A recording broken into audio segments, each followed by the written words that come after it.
This segment of Delmarva Life is brought to you by Peninsula Regional Medical Center. Actress and comedian Caroline Rhea has been making people laugh for years. And although her career began in stand-up comedy, she's also made a name for herself on television in a popular sitcom and later hosting her own daytime talk show. Today, Caroline is talking about something that an estimated 39 million Americans have, but many just don't discuss: an overactive bladder, or OAB. While often made light of, OAB symptoms are no laughing matter. And we are so happy to welcome Caroline to Delmarva Life today. Thanks for joining us. I'm so excited. Thank you so much for having me. I'm sorry that I'm not there in person to actually talk to you. That's okay. Yeah, it's funny, you know, I have this conflict because as a comedian, I would love to make you pee in your pants. I would love to make you laugh so hard that's the issue. And I would feel bad, but I would feel like, yay, I did my job. Yeah, of course. Because I think because I've been a comedian and a female comedian for 25 years, when I first started, I remember getting this advice from somebody who was like really like a big deal in the industry, and he said, here's my advice: don't talk about being a woman on stage. And I thought, okay, well, that's going to be a problem. Yeah, because I am a woman. Exactly. And then I took it as like this, and of course, because I had to do the opposite. And then I thought, there is going to be nothing that I'm never going to feel like there's nothing I can't talk about on stage. And so when they asked me if I would be interested, I'm like, I'm always interested in increasing awareness about anything that gets women talking to each other and talking to doctors and becoming healthier. Right, so I thought, yeah, this is perfect. We talk about everything. We talk about PMS, depression, menopause. Why don't we talk about this? I think that we will more. I think that, anytime that we're giving power to some, like we can't talk about that. Every time you even hear those words, you think, oh no, I'm going to talk about it. And then when you hear a number like 39 million Americans are suffering with it, and it's not that their life it's not ruining their life, but it's really lifestyle altering. And I mean, I have a very close friend who, the particular treatment that I'm going to discuss with you today is actually, it's Botox for OAB. And they received this, and it was like a complete shift in their personality. They were no longer being ruled by their bladder or thinking like, I can't go out, I can't go to a restaurant unless I know where the bathroom is. And I thought, this is like, it's just so nice to see someone return to like a much happier state. So I thought, okay, well, that's interesting. And I thought Botox, it's made my wrinkles go away, and I've been very happy. Yeah. So I thought, this is so cool. It's got all these medicinal purposes. Right, right. So we are to OAB again, overactive bladder, and that's just basically that urge to go, isn't it?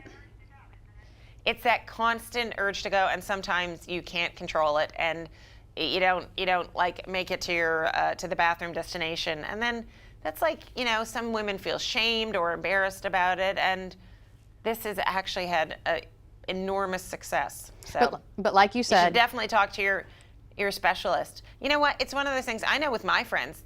My friends were all like, many of them have had this issue. And again, just because it's, something that we talk about with our friends doesn't mean we shouldn't talk to our doctors about it. Right. Okay, let's So, switch be a gears. blabbermouth. That's my thing. Let's switch gears a little bit. Some people may not know, in addition to all that you've done, you're the voice of a very popular animated character. How fun is that?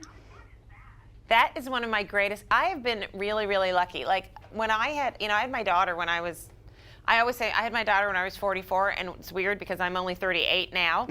But that job for Phineas and Ferb is one of my favorite shows I've ever been involved with. They're the kindest, nicest. The creators of that show, Swampy Marsh and Dan Povenmire, are geniuses. And I got to be on another show that makes children happy. Like, I got to be on one for a long time, and that's like a big gift. But to be on another one, I feel really like that was a thrill. And it happened exactly when my daughter was born. So I've been able to stay at home and be like stay-at-home mom, but also have this great gig. So it's really dreamy. Caroline, thank you so much. Do you have kids? I do. Do you have kids? I do. They're not little anymore, though. Oh.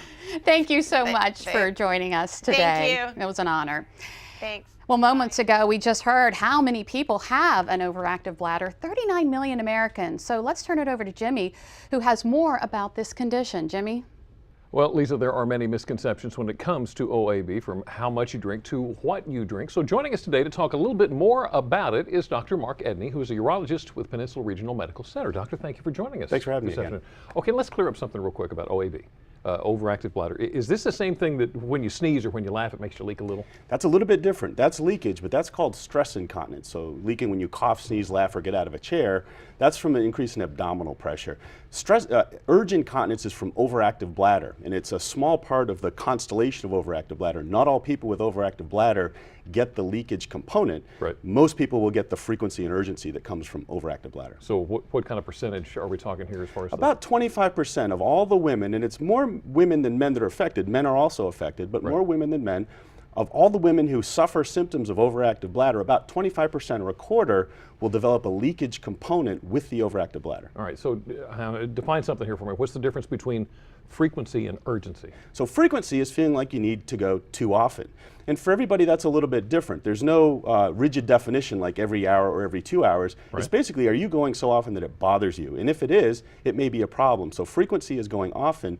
Urgency is, I got to get to the bathroom right away. As soon as the urge comes on, you've got to get there right away. It's an emergency. Okay, so we're talking about, Caroline Rhea, about all the things that are going here. But it's not just women. This is men too, right? Absolutely, men get it. It becomes increasingly common with age for both men and women. Right. The reasons men get it versus men are a little bit different. For men, it's oftentimes a part of blockage from the prostate, which can cause slow streaming, getting up at night, and frequency and urgency can come along with those prostate symptoms. For women, oftentimes comes on just by itself. They start getting, their bladder starts wanting to go too frequently and too urgently. Sometimes it's lifestyle related, and we can talk about different fluids and different things that can make that problem worse, but most oftentimes for women, it's just something that happens. Not all women will get it. Right. It's not inevitable, but with age, it becomes increasingly common. Okay, well, you brought it up. What can I do to prevent it? So in terms of prevention, there's nothing you can sort of search out to do actively to prevent it. If it's going to happen, it's going to happen. However, one of the first things I talk about with women when they come in with this complaint, one of the first questions is, what are you drinking during the day? Okay. Because there are some fluids that women drink that can make this problem worse, particularly things like coffee, tea, carbonated beverages, even diet and decaffeinated beverages. A lot of women have the misconception, well, I've cut out the caffeine, but I still have the problem. It's not just the caffeine, it's the acid content of these beverages. So carbonated beverages and even some fruit juices. A lot of women think that cranberry juice is a good thing to take generally for the urinary tract. Right. There's actually a very specific role for cranberry, and that's in women who have too many bladder infections. Okay. In that case, cranberry may help, but can actually work against you. If your main complaint is frequency and urgency, cranberry can actually make that worse. So Well, what if I just drink less? that's also a common response, and that's actually the wrong response. You actually need a healthy amount of water in your diet, because when you start drinking less, what happens is the urine becomes very concentrated. Right. And the bladder reacts to a concentrated urine by trying to expel it often. So you still get the frequency and okay. urgency because your urine's so concentrated. So you actually need to get, people say 8 glasses of water a day. I'm not sure there's any magic to 8, but enough water. Get some water. Your urine should be light yellow or clear. If it's dark, you're probably not getting enough fluid and having frequency and urgency as a result of not having enough fluid intake. Oh, okay. Okay. So Caroline Rhea mentioned something about Botox. What's your stand on that? So Botox is a fantastic newer therapy for overactive bladder, and it tends to be used after a lot of other therapies have been tried because it is a procedure and it's an injection into the bladder. Mm-hmm. And for women who have tried and not been successful with the lifestyle adjustments I talked about with the fluids, Right. there are a variety of pills that we try, once-a-day pills that can reduce frequency and urgency. Okay. There's some women who have been 3 or 4 different prescriptions, have had no relief. For those women, Botox is an excellent option in addition to some other more invasive treatment options that we can use. But Botox is increasingly common. It's been available now for about 2 years for bladder therapy for overactive bladder that hasn't responded to these other measures. All right, so we're talking Botox, we're talking injections, right? Yes. Where? Actually, in the bladder In the itself, bladder, and it's okay. actually done with a scope. This is a procedure that's done in our office where the woman comes in, we put a little bit of numbing medicine in the urethra, and a small scope is advanced into the bladder, and into the bladder directly is injected small amounts of this Botox into a few different areas of the bladder. And what Botox does is it makes it so the nerves don't cause the muscle to contract, and it relaxes the bladder muscle just like it relaxes the muscles in the face, and that's how it gets rid of wrinkles. Oh, okay. It relaxes the muscles in the bladder, so the bladder doesn't want to squeeze as frequently. Okay, so we've got questions we think we may be getting there. Best thing, just talk to our doctor? Absolutely. If you have questions, talk to your primary care provider, and if you still have questions, absolutely come on in and schedule an appointment in our office. We have a nurse practitioner, Angela Jefferson, who is fantastic and an expert with overactive bladder and incontinence, and one of our physicians, Dr. Mark Shimko, is the person in our office who does the Botox injection. Okay. So we're ready to talk about it if you want to come in and chat. Dr. Mark Edney, thank you so much. Wonderful information. There's a lot of stuff I didn't know. Now, if you'd like to know more about OAB or Peninsula Regional Medical Center, all you have to do is go to our website, delmarvalife.com. Click on the show tab there on the left side of the page. Well, still ahead on Delmarva Life, we've watched his kids grow up doing television commercials for his family business, a business that was started 3 generations ago. We're going to get a look back at where Scott Furniture all started. Plus, Brian introduces us to a few more dogs and cats on Delmarva that are looking for a home. Find out how you can help these adorable little faces, even if you're not able to adopt right now. But first, Dr. Edmond just mentioned the importance of hydration. Dr. Oz helps us make sure that we're getting enough to drink. Drinking lots of fluids like good old-fashioned H2O is important for your health.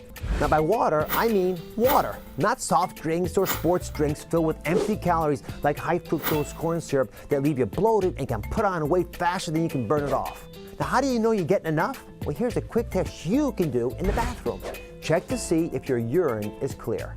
The rule of thumb is that you should be able to read a newspaper through it.